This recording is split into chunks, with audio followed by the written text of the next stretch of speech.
काबिल मुबारकबाद हैं मदरसे के जुमला अराकीन, मुदर्रिसीन, मदरसा गरीब नवाज के सदर सेक्रेटरी, यहाँ के बच्चे बूढ़े जवान, खुसूसियत के साथ हजरत मौलाना फैयाज साहब किबला, जिन्होंने इस अजीमुशान बज़्म मोहब्बत को सजाने रचाने बसाने का काम किया है। मैं जानता हूं कि रात के 12:30 हो रहे हैं और ऐसे में इलाके का कोई मौलवी खड़ा हो जाए तकरीर करने के लिए तो जाहिर सी बात है लोग उठकर अपने घरों को जाने लगते हैं। अफसोस ये नहीं है कि लोग नात सुनकर चले गए। मैं ममनून व मशकूर हूं अजमत रजा भागलपुरी साहब किबला का कि बड़ी मेहनत मुशक्कत के बाद सफर करते हुए वो यहां तशरीफ लाए। असल में शैतान नहीं चाहता कि कोई मुसलमान तकरीर सुने, उसको टेंशन है, परेशानी है इस बात की कि कहीं ऐसा ना हो कि तकरीर सुनकर कुरान पढ़ने वाला बन जाए, कहीं ऐसा ना हो तकरीर सुनकर के नमाज पढ़ने वाला बन जाए, कहीं ऐसा ना हो कि तकरीर सुनकर पठान मूवीज देखना छोड़ दे, कहीं ऐसा ना हो कि तकरीर सुनकर के नाच गाना बाजा छोड़ दे। फिर तो शैतान की परेशानी बढ़ गई। शैतान बिल्कुल परेशान होना नहीं चाहता। वह आहिस्ता से कान में कहता है रात के 12 बज गए हैं, काम बहुत है, ठंडी भी है, जिसे सुनना था तुम सुन लिए, नात के बाद तकरीर में मजा ही क्या है। लेकिन मैं कहता हूं तकरीर भी सुनिए, नात भी सुनिए। नात सुनने से ईमान ताजा होता है, तकरीर सुनने से किरदार को नई जिंदगी मिलती है। अल्हम्दुलिल्लाह अपने इलाके में इमसाल बेशुमार जलसे हैं। हिंदुस्तान के मायनाज खुतबा शोरा की आमद होगी। मैं भी एक साल इस जलसे में शरीक नहीं हो सका था। उसकी सबसे बड़ी वजह यही है जो आपने अभी देखा। जब कोई दावत देता है तो मैं सोचता हूं अगर चला भी गया तो ऐसा ना हो मेरी वजह से उसका जलसा तबाह हो जाए। ऐसा भी हो सकता है पहले बोल दूं तो बाद में परेशानी, बाद में बोलूं तो भी परेशानी। लेकिन परेशान होने की जरूरत नहीं है। जरूरत इस बात की है कि आप चाहे बाहर के खतीब आए या इलाके के खतीब हो, खतीब का चेहरा देखकर तकरीर न सुनिए, बल्कि कलामे मुस्तफा और हदीसे मुस्तफा समझ करके तकरीर सुनिए। बोलने वाला नबी की बात कर रहा है, बोलने वाला कुरान की बात कर रहा है। अल्हम्दुलिल्लाह फौरन बहुत जल्द गुले गुलजारे अशरफियत, पीरे तरीकत, रहबरे राह शरीयत हजरत अल्लामा सैयद मुजाहिद अशरफ साहब किबला अशरफुल जिलानी का चौथा मुकद्दसा उनकी आमद होने वाली है। मैं हजरत का भी ममनून व मशकूर हूँ, वो तशरीफ ले आए। स्टेज पर हमारी जमात की बावकार शख्सियतें तशरीफ रखती हैं। एक बात बताइए, पूरा मजमा मिलकर पूरी दुनिया में सारी दुनिया की दौलतें एक तरफ और तन्हा मुसलमानों के पास जो दो दौलतें हैं ये एक तरफ। एक दौलत जिसे कुरान कहते हैं और दूसरी दौलत जिसे इश्के मुस्तफा कहते हैं। अगर ये दो दौलतें आपके पास है तो आला हजरत ने लिखा, उन्हें जाना उन्हें माना, न रखा गैर से काम, लिल्लाहिल हम्द में दुनिया से मुसलमान गया। अल्हम्दुलिल्लाह आज मदरसा गरीब नवाज के जेरे एहतमाम इस जलसे में अपनी कौम के 10 बच्चों के सरों पर दस्तारे हिफ्ज का ताजे जदी रखा जाएगा। आपने क्या समझा साहब? उन बच्चों के सरों पर जिन्होंने पूरे कुरान को सीने में महफूज कर लिया है। वो कुरान, एक कुरान बता तेरी शान क्या है। कुरान कहता है जलाल बताऊं या जमाल बताऊं? कुरान के जलाल का ये आलम है। लौ अनज़लना हाज़ल कुराना अला जबलिन लरअयतहु खाशियम खाशियम मुतसद्दियम मिन खशियतिल्लाह। ऐ लोगों, कुरान की एक आयत अगर पहाड़ के ऊपर उतर जाए तो खशियते मौला से पहाड़ रेजा रेजा हो जाए, पहाड़ टुकड़े टुकड़े हो जाए। ऐ कुरान रहमत बता।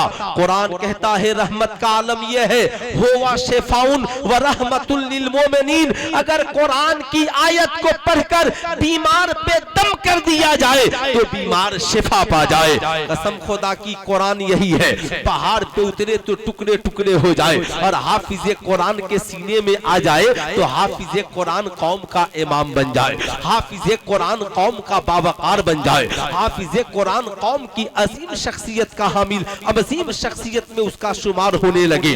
कसम खुदा की मेरी कौम के शहजादों, आज कुरान कहाँ नहीं है। मुसलमानों के घरों में कुरान मौजूद है, खानकाहों में कुरान मौजूद है, दरसगाहों में कुरान मौजूद है, आज हमारे घरों में कुरान मौजूद है। लेकिन याद रखिएगा, कुरान रखना कमाल की बात नहीं है, कुरान हर घर में मौजूद है। लेकिन सोचने की बात यह है, कुरान रखने वालों, कुरान पे अमल कब होगा? कुरान की तालीमात को आम कैसे किया जाएगा? कुरान हमारी जिंदगी तक कैसे पहुंचेगा? आपने कभी सोचा है, ऐ कुरान अगर तू ना होता तो फिर क्या होता? ऐ कुरान तू आया किस लिए? कुरान कहता है हुदल लिन्नास, मैं लोगों की हिदायत के लिए आया। मगर आज तो लोगों ने बांट लिया, कुरान पढ़ना सबके लिए जरूरी नहीं है। कुरान वो पढ़े जो मौलाना हो, कुरान वो पढ़े जो हाफिज हो, कुरान वो पढ़े जो कारी हो, कुरान वो पढ़े जो हाजी हो, कुरान वो पढ़े जो नमाजी हो। घर में बूढ़ी औरतें कुरान पढ़े, घर में बूढ़े मर्द कुरान पढ़े, बाकी नौजवानों की जिंदगी क्या कैसे गुजरे?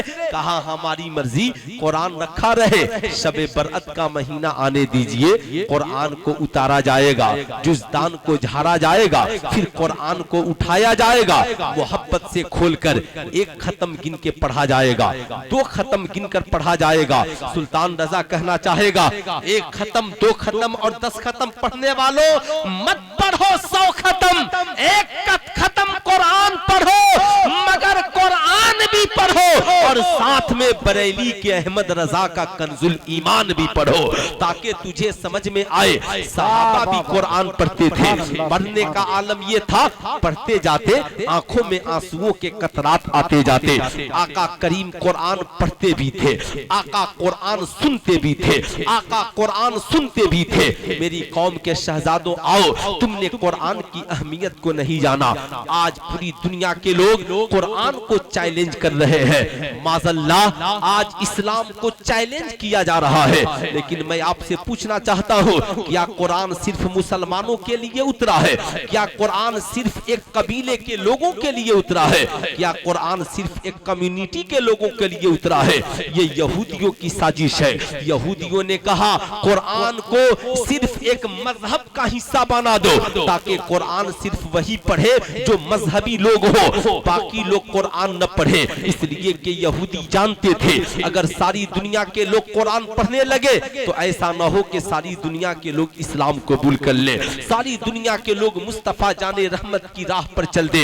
यही वजह है, आज पूरी दुनिया में चले जाइए साहब, जितनी किताबें आपको हैं, कुछ किताब जितनी किताबें हैं साहब, हर किताब हर मुल्क में दस्तयाब नहीं है, हर किताब हर जगह दस्तयाब नहीं है। अगर साहब संस्कृत यहाँ है तो साहब अफगानिस्तान में नहीं है, अफगानिस्तान की कुछ किताबें हिंदुस्तान में नहीं है। साहब किताबों की कमी नहीं है, तौरेत कहीं है तो ज़बूर कहीं है। पूरा मजमा खड़े हो जाइए, खड़े हो जाइए।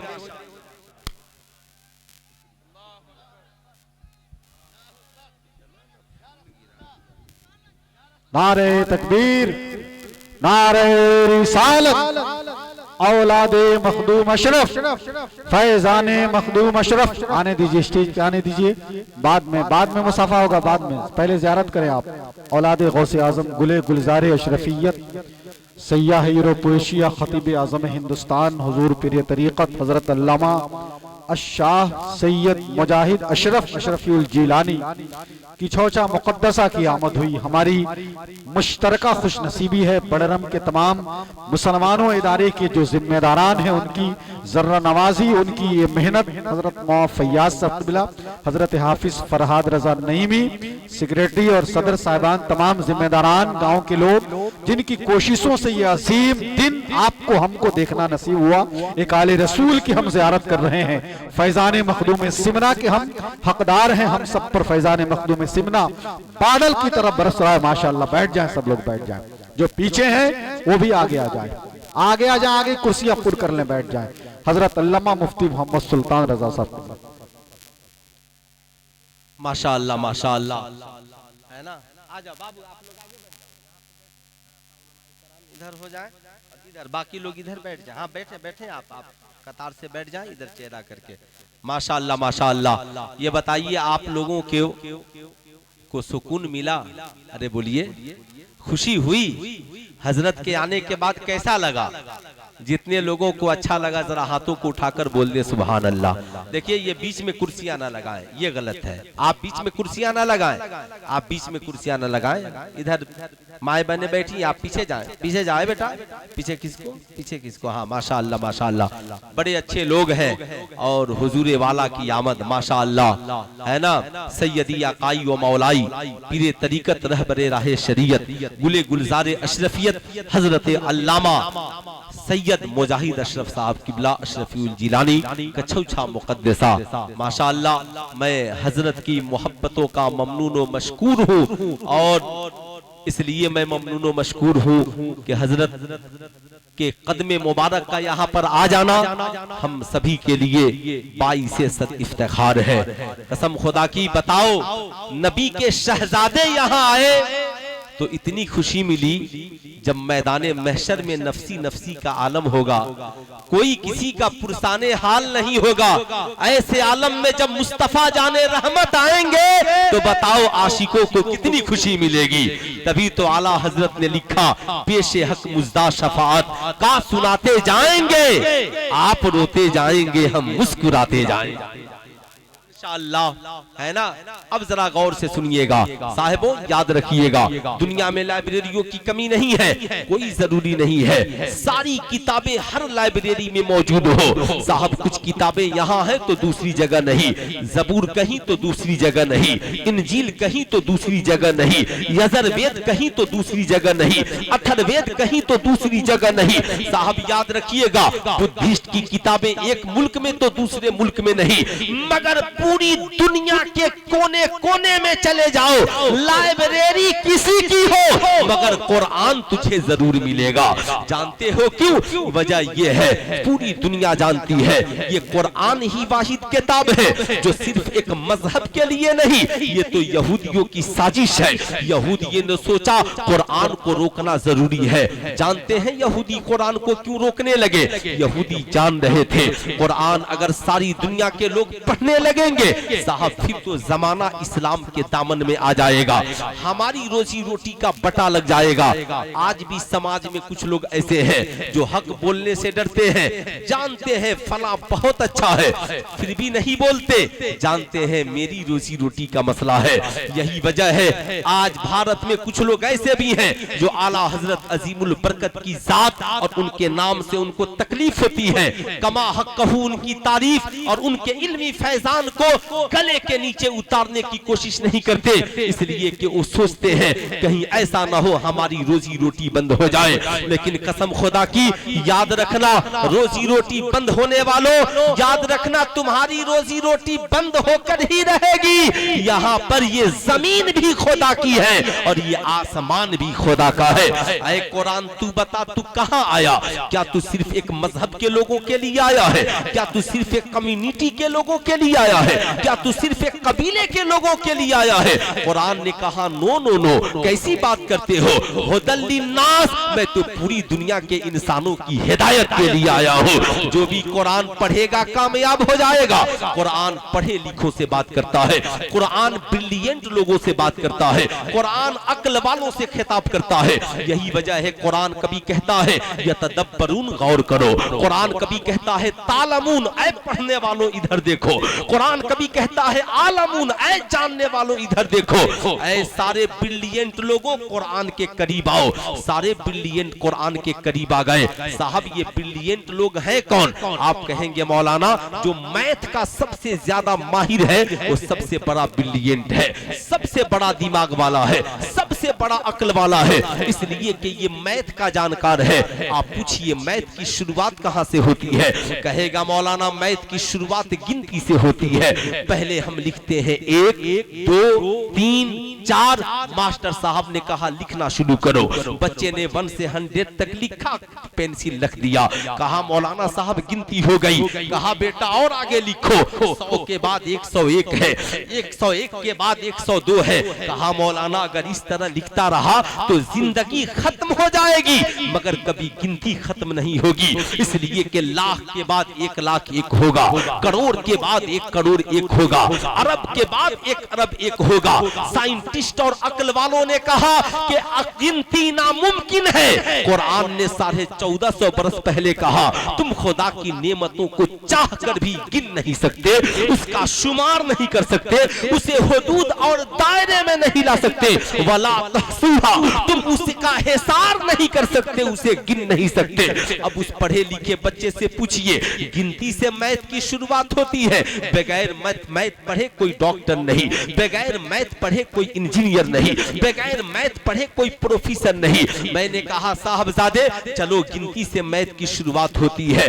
9 है, 9 से पहले क्या था? कहा 8, 8 से पहले 7, 7 से पहले 6, 6 से पहले 5, 5 से पहले 4, 4 से पहले 3, 3 से पहले 2, 2 से पहले 1। कहा बता 1 से पहले क्या था? कहा मौलाना 1 से पहले 0 है, यानी 1 से पहले कुछ नहीं था। कहा फिर ये 1 कहां से आया? कहा ये 1 अपने आप है, इस 1 को किसी ने नहीं बनाया। कहा ये 2, कहा इसी 1 ने 2 को बनाया है। कहा 3, कहा इसी 1 ने 3 को बनाया है। कहा 4, कहा इसी 1 ने 4 को बनाया है। कहा 100, कहा इसी 1 ने 100 को बनाया है। कहा अगर ये 1 न होता, कहा 1 न होता तो ये 100 न होते, अगर ये 1 न होता तो ये 1000 न होते, अगर ये 1 न होता तो ये 1,00,000 न होते, अगर ये 1 न होता तो ये 1 करोड़ न होते, अगर ये 1 न होता तो ये 1 अरब नहीं होते।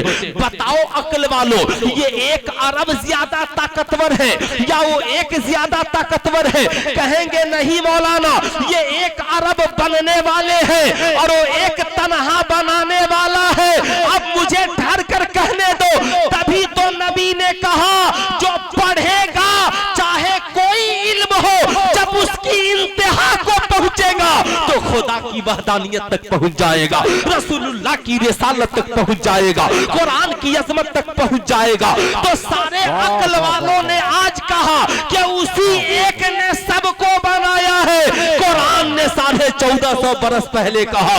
महबूब कह दीजिए कुल हु अल्लाहु अहद अल्लाहु समद लम यलिद व लम यूलद व लम यकुल लहु कुफुवन अहद। ऐ महबूब कह दीजिए अल्लाह एक है, अल्लाह एक है, अल्लाह एक है, वो बेनियाज है। याद रखना ऐ ज़मीं वालों वो अल्लाह है, अगर वो ना होता तो कुछ ना होता, अगर वो ना होता तो जमीन ना होती, अगर वो ना होता तो आसमान ना होता, वो ना होता तो लौह कलम ना होते। तभी तो याद रखना वो कुर्सी पे कोई बैठे, जमीन पे कोई चले, मगर कुरान ने कहा लिल्लाही माफी समवाती व माफिल अर्द, ये जमीन भी खुदा की है और आसमान भी खुदा का। ये जमीन भी खुदा की है, आसमान भी खुदा का है। साहब ये कुरान आया क्यों? ऐ कुरान तू क्या लेकर आया? कुरान कहता है मैं अहकाम लेकर आया। ऐ कुरान तू क्या लेकर आया? कहा मैं हलालो हराम की तमीज बताने के लिए आया। ऐ कुरान तू क्या लेकर आया? कहा माँ की अजमत बताने के लिए आया। ऐ कुरान तू क्या लेकर के आया? कहा बुजुर्गों का किरदार बताने के लिए आया। आए कुरान तू क्या लेकर आया? कहा नबी की अजमत बताने के लिए आया। आए कुरान तू क्या लेकर आया? कहा माशरे को अच्छा बनाने के लिए आया। क्या लेकर आया? कुरान कहता है शराब की हुर्मत बताने के लिए आया। आए कुरान तू क्या लेकर आया? कुरान ने कहा कुनू मास सादिकीन, तेरे लिए सच्चा साथी देने के लिए आया। आए कुरान तू क्या लेकर आया? कहा मुझे देखने वाले किताब समझकर न देखना, सारी किताबें किताब है जो लिखी गई है। कुरान लिखी हुई किताब नहीं, खुदा की नाजिल की हुई किताब है। इसलिए याद रखना, पढ़ोगे तो भी कामयाब हो जाओगे, कुरान को देखोगे तो भी कामयाब हो जाओगे, कुरान को छुओगे तो भी कामयाब हो जाओगे। और मोहब्बत से बैठकर पढ़ना नहीं आता, कुरान को सुनोगे तो भी कामयाब हो जाओगे। नारे तकबीर, नारे रिसालत, फैजाने गरीब नवाज कॉन्फ्रेंस, जश्न दस्तार बंदी। वाह सुभान अल्लाह। अब साहब जाहिर सी बात है, हजरत भी सोचते होंगे सुल्तान रजा तकरीर सुनाने के लिए मुझे बुलाया था या तकरीर कराने के लिए मुझे बुलाया था? तुम मुझे बैठा दिए और तकरीर सुना रहे हो। लेकिन सुनो मेरी कौम के नौजवानों, जानना आपके लिए भी जरूरी है। इन्हीं बुजुर्गों का फैजान है, इन्हीं बुजुर्गों का फैजान है। आज तक मुझे इस बात पे फख्र नहीं, अजमत भाई जैसा अजीम शायर मुझे इस फकीर को पहचान लिया, कम बड़ी बात है। तौफीक साहब जैसा अजीम शायर मुझे पहचान लेता है, कम बड़ी बात है। हिंदुस्तान के ये अजीम पीराने इज़ाम अपने कदमों में मुझे जगह दे देते हैं, ये मेरे लिए फख्र की बात है। लेकिन मैं आपसे बताना चाहूंगा साहिबों, सिवान का मिजाज बदलिए। ये क्या आपने मिजाज बना लिया है? 12 बजे आए चलने लगे, 11 बजे आए जलसे में हंगामा कर दिया, 10 बजे आए जलसे में। आपको देखकर कहीं ऐसा लगता है कि सरकार मुफ्ती आजम हिंद ने मुस्लिम पर्सनल लॉ कॉन्फ्रेंस सिवान में कराई? आप लोगों को देखकर कहीं से ऐसा लगता है? बुरा ना मानिएगा मेरी बात का, पूरे सिवान में फैलाइए। सिवान के लोग सख्त दिल होते जा रहे हैं। सिवान के लोगों ने बुजुर्गों की कदर करना छोड़ दिया है। सिवान के लोगों ने आलिमों की कदर करना छोड़ दिया है। सिवान के लोग बैठकर चाय की होटलों में कितने फतवे लगाते हैं ये मुझे भी मालूम है।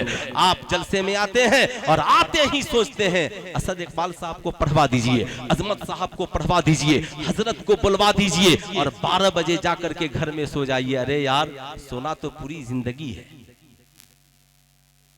पूरी जिंदगी सोना है। कहां सोना है? यहाँ क्यों सोने के चक्कर में पड़े हो? यहाँ जागो, तहज्जुद पढ़ने की आदत डालो ना, रात को जागने वाले हो जाओगे। तहज्जुद पढ़ने की आदत डालो। बहुत अली अली करते हैं आप, करते हैं ना भाई? अली अली अली अली। अब तो शायर से पूछना पड़ता है कि अली ऐन से है कि अलिफ से है? मुफ्ती साहब क्या बात, वाह वाह वाह। मूड मेरा खराब हो गया ना। बिल्कुल भाई पढ़ लिए, मेरी तकरीर हुई, शायर शुरू हो गया। क्या नाम था हजरत? वाह, मुंबई का। अरे कोई हो है ना, अब पढ़ा जा रहा। मैंने अरे भाई रुको, अली ऐन से है, अलिफ से नहीं। तुमने अली को जाना क्या है? अली वो है जो घोड़े की एक जीन पे पांव रखे तो कुरान की तिलावत शुरू करे, और दूसरे जीन पे पांव रखे तो मुकम्मल एक खत्म कुरान पढ़ता।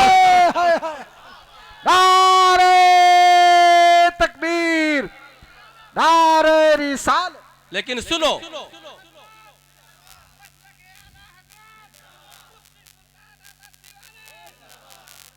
सुनो, हम अली वाले भी हैं, सिद्दीक वाले भी हैं, सिद्दीक वाले भी हैं। सिद्दीक कौन है? सुनो, अगर कोई शायर और कव्वाल पढ़ता है ना, दमादम मस्त कलंदर अली का पहला नंबर, तो जूता उठाओ और एक जूता खींच कर लगाओ, है ना? उठाओ और जूते खींच कर लगाओ। काबे, हम तेरे कहने से पहला नंबर मारेंगे, अली ने जिसे पहला माना है हम उसे पहला मानेंगे। अली ने जिसे पहला माना। सुनो, अबू बकर कौन है जानना जरूरी है। और जलसा कराने वालों तुम भी सुनो, ये क्या करते हो, कभी ये जश्न कभी वो जश्न, एक ही बार जलसा कराओ। इश्के सहाबा व अहले बैत कॉन्फ्रेंस, एक जगह हमारे बुजुर्गों का ये किरदार रहा है। बहुत अच्छा। आप उनकी शायरी को पढ़िए, आप उनके अशार को पढ़िए। आला हजरत ने क्या लिखा, अहले सुन्नत का है बेड़ा पार असहाबे हुजूर, नज्म है और नाव है इतरत रसूलुल्लाह की। नज्म से मुराद सहाबा है और इतरत से मुराद अहले बैत है। क्यों ऐसा करते हो?